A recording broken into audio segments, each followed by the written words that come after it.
દોસ્તો ખૂબ જ સરસ મજાની વાત આજે હું તમારી સામે લઈને આવ્યો છું અને તમને ખૂબ જ મજા આવશે. દોસ્તો એક છોકરો જે ઓફિસમાં કામ કરતો, તે ઓફિસમાં ક્યારેય કંઈ બોલતો નહીં, કોઈની સાથે વાતચીત ન કરતો, કોઈની સાથે કંઈ ચર્ચા નહીં, બસ એને કામથી કામ. જ્યારે મિટિંગ હોય, જ્યારે ઓફિસના બધા લોકો સાથે મળ્યા હોય ત્યારે પણ એકદમ ચૂપ જ. મિટિંગમાં પણ કંઈ બોલવાનું નહીં, ક્યારેય કોઈની સાથે કંઈ જ બોલવાનું નહીં.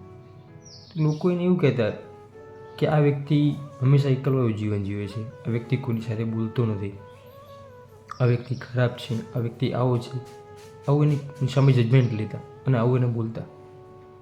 એ વ્યક્તિ પણ એવું સાંભળતો કે મારા વિશે લોકો આવી ચર્ચા કરે છે, પરંતુ એને કોઈ જવાબ ના આપ્યો. ઓફિસ જ્યારે છૂટી જાય ત્યારે ઓફિસમાંથી બધા છૂટી જાય, છેલ્લે એકલો બેસતો અને પોતાની ભૂલો સુધારતો અને પોતે એ ભૂલે સુધારી અને એમાંથી કંઈક નવું શીખતો.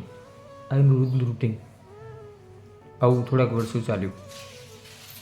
પછી આગળના વર્ષે એક કંપનીની અંદર તકલીફ આવી. એનું કોઈ સોલ્યુશન ના મળ્યું કે શું કરવું. બધા વ્યક્તિ પોતપોતાની રીતે પોતાના અનુભવ પ્રમાણે એનું સોલ્યુશન આપતા, પરંતુ કોઈનાથી કંઈ જ બન્યું નહીં. હવે શું કરવાનું? પછી આ વ્યક્તિ જે ક્યારેય કંઈ નહોતો બોલતો, એ વ્યક્તિએ એક ફાઇલ મૂકી બધા સમક્ષ. એ ફાઇલની અંદર એના તમામ પ્રોબ્લેમના સોલ્યુશન હતા અને જે પ્રોબ્લેમ ચાલી રહ્યો હતો એ પ્રોબ્લેમનું સોલ્યુશન એ ફાઇલમાં હતું.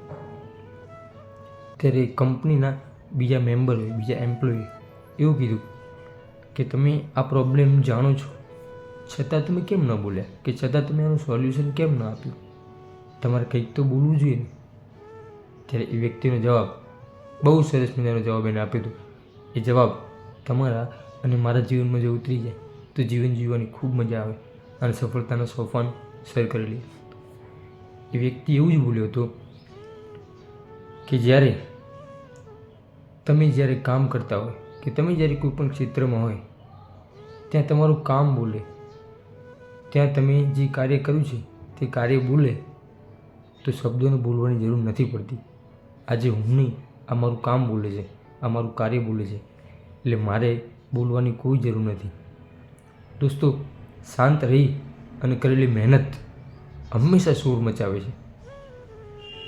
આ વાત 100% સાચી છે કે શાંતિથી આપણે આપણી મહેનત કરતા જઈએ, દુનિયા સામે કોઈ મોટા દેખાડા કે ખોટું ન બોલીએ, પરંતુ જ્યારે આપણી મહેનત રંગ લાવે છે ત્યારે દુનિયાના રંગમંચ ઉપર ખૂબ જ શોર મચાવે છે અને ખૂબ જ વાહવાહી થાય છે.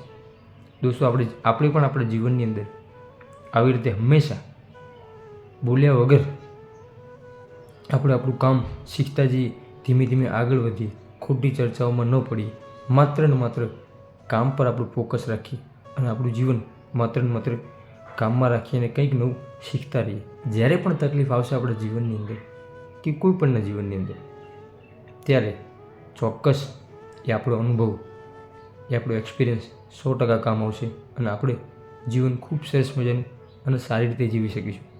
દોસ્તો, આ વાત ખૂબ જ ટૂંકી હતી, પરંતુ આનો સાર બહુ જ મોટો હતો.